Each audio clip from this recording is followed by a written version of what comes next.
জুবিন গাৰ্গৰ যিটো আদৰ্শ আজি সেই আদৰ্শৰ বিপৰীতেই চব কাম হৈ আছে।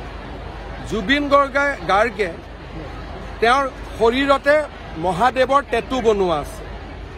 তেওঁ এজন শিৱ ভক্ত আছিল। এতিয়া তেওঁক লগাই দিয়া হ'ল মোৰ জাতি নাই ধৰ্ম নাই। মোৰ জাতি নাই ধৰ্ম নাইতো কাঞ্চনজংঘা চিনেমাৰ এটা ডাইলগ।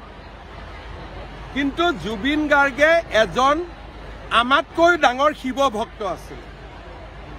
তেওঁৰ ইয়াত চাব শিৱৰ ডাঙৰ টেটু। ৰীতা চৌধুৰীৰ লগত সাক্ষাৎকাৰত চাব তেওঁ বুজাইছিল তেওঁ কিমান শিৱ পূজা কৰে। আৰু মোৰ লগত বহুত ফটো আছে য'ত জুবিনে মন্দিৰত পূজা কৰে। জুবিনকতো নাস্তিক বনাই দিলে বাওঁপন্থীসকলে। এই ক্ষেত্ৰত কিছুমান লোকে উদণ্ড আচৰণ কৰিছে। স্থানীয় ৰাইজে আয়ুক্তৰ লগত কালি মিটিঙো কৰিছে। তাত কিবা টাইমিং দিয়া হ'ব নেকি?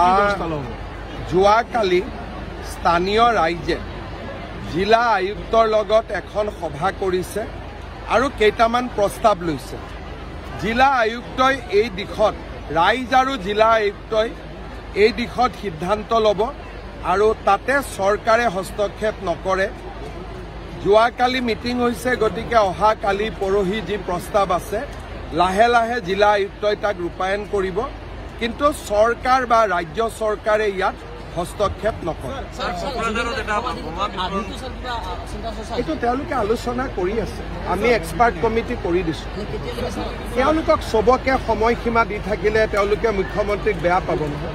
চবতে যদি ডেট দি থাকোঁ কেতিয়ালৈ চবতে ডেট দি থাকিলে বিশেষজ্ঞসকলে বেয়া পাব মোক। গতিকে মই ডেট দিয়া কামটো নকৰোঁ।